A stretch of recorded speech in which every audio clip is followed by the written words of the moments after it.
when you confuse competence with power, then you punish competence, and maybe then you become attracted to weakness because it's not authoritarian. It doesn't look like tyranny, but that's only because competence and power are confused in your mind. Competence and power. Yeah, there's this thing with power. Yeah, that's for sure. It's there's this claim that all of our institutions are based on power. It's like, no, they're not. Only when they're corrupt is that true. Has anybody that you've studied throughout history managed to obtain a significant amount of power and done the right thing with it? Well, I think most of our institutions that function reasonably well do that reasonably well, or had. We're all flawed, but there's a huge difference between Joseph Stalin and Franklin Roosevelt. Yeah, a little bit. Yeah. So, if you look at the democratic West, all things considered, yeah, the leadership has been okay to good, especially compared to absolutely catastrophically horrible, which is the alternative. Yeah. Yeah. Is it so? And we don't give our functional institutions the benefit of the doubt, and that doesn't mean they shouldn't be subject to criticism. But the idea that they're predicated on arbitrary power and that's their essential nature, that's appalling. I wasn't being critical of the institutions. I know. Okay. You weren't. Yeah, I'm just curious about a human's relation. Well, to you have power. a car. Yeah. Does it work? Yeah. How often? Currently, every time I use it. So, like, if you use it 1,000 times, how many times doesn't it work? 0 out of 1,000. A car, right? You said car. Yeah, a car. Okay.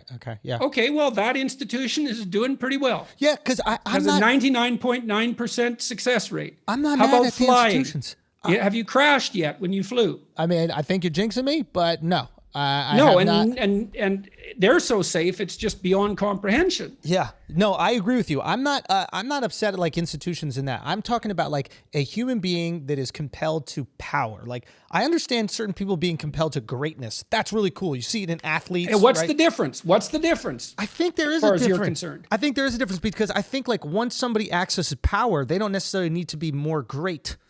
Right? They'll just do whatever they can to continue to have that power.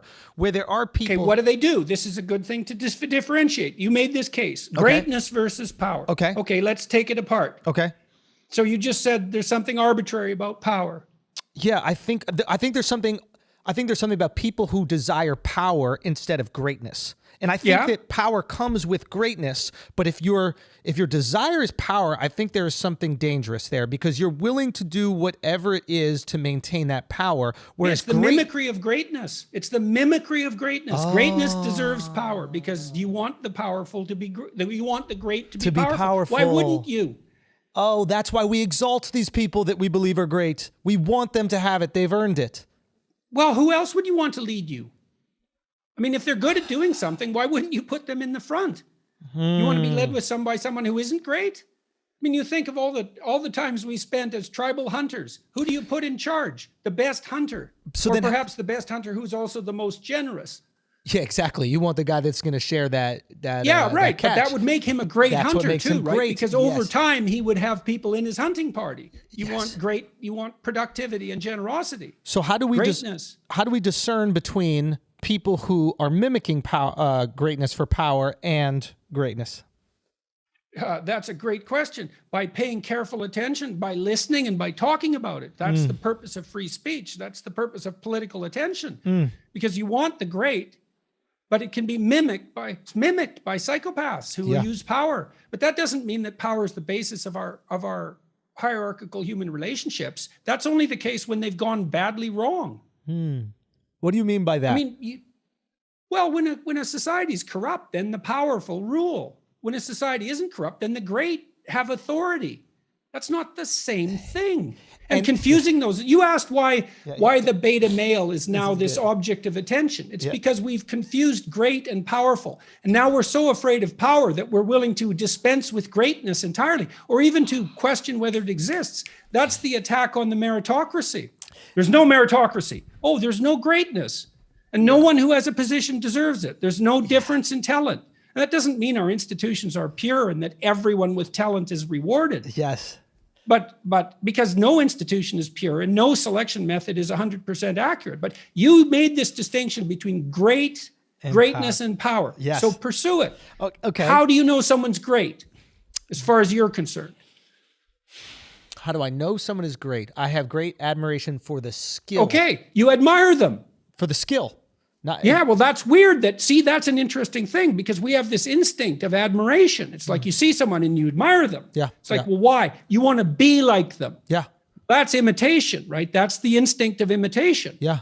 And because we can identify what's great, because it would be better to be great than the way we are. So when we see it, we think, oh, man, I really admire that. And maybe you're mad about that because you're so unlike that and it's judgmental and makes you annoyed. Right. But fundamentally, you think, I'd like to be like that. So there's one, admiration.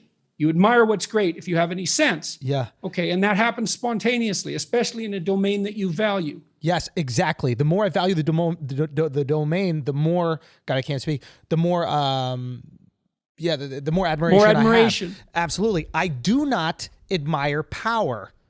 I don't even care about people who are powerful if they don't have something that I admire, some sort of skill set that I care about. The only thing that's nice is like the ease of power. You can open up doors easier, but I'm way more impressed by like a powerful person that actually has a skill I didn't even know about. Like that to me makes me go, oh, cool. Maybe that's why he got there. But just holding the position isn't admirable to me in any way at all. Does that make sense? Yes. So I guess I'm trying to think like, why is that? Is that a common belief? I imagine I don't think I'm unique in that. Well, so here's something about religious belief. Okay. Yeah. Think about this. So there's an idea, a Christian idea, that Christ is the King of Kings. Okay. So here's what this means. You can think about this psychologically for whatever it's worth. Okay. So imagine that you had a set of people that you admired. Yeah. Okay. Now imagine that there's something about each of them that's admirable, that's the same, because why else would it be admirable? You said, well, they have particular skill in a particular domain.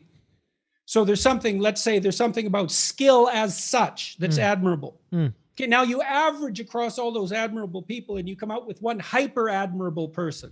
Okay, that's who you want to be. Well, that's what Christ is in the Western canon.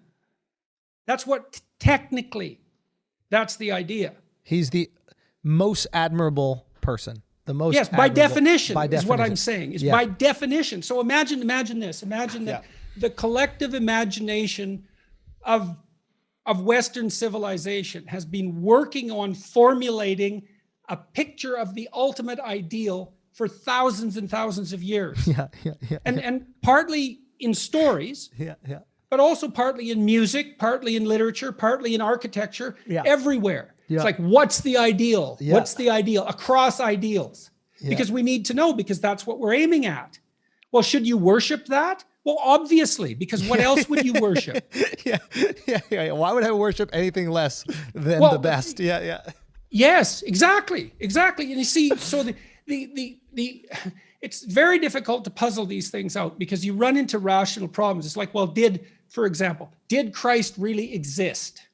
Okay, well, your brain hits that problem and it brings the whole thing to a halt to some degree. But that's beside this other point. Sure. It's like, well, look, we're very good at abstracting out the essence of something. That's why we can tell stories. That's why we can mimic. Okay, well, wouldn't we extract out the essence of greatness? Now, that's hard, right? Because what's the greatest human being? Jesus, there's a hard question, man. That's a tough question. Generosity, mercy, productivity, truth. So magic. What's that? Magic. Yes, exactly. And so, I mean, one of the two hallmarks that I've seen across images of this sort in my studies are two. One is the ability to pay attention. So someone that's admirable pays attention. Okay, they open their eyes and they watch and they see what's in front of them. It's not the same as thinking. They'll see what's in front of them. Pay attention. And there's something about attention that's riveting, right? If you watch someone attend to something, you'll watch what they're watching. And so attention is the ultimate resource, and to pay attention is to pay the highest compliment. Okay, The next is the ability to speak magic words. Well, that's what you do as a comedian. If you're on, you entrance the audience. Yeah. I hear. How is that not magical? They pay you to do that. Yeah. Obviously, it's magical. Okay, and how do you come up with your jokes? Well, you pay attention, and then you speak magic words. Well, that's the essence. Like, if you look at representations, I'm going to stick to Christianity for the time being, but Christ is tightly associated with the word, with the spoken word, especially the spoken word of truth. Yeah. And that's partly why. It's because underneath this is the idea that, well, there isn't anything more admirable than the capacity to pay attention and to speak magic words. It builds the world. It renews the world. It creates the world. All of that. I mean, it's true. It's true.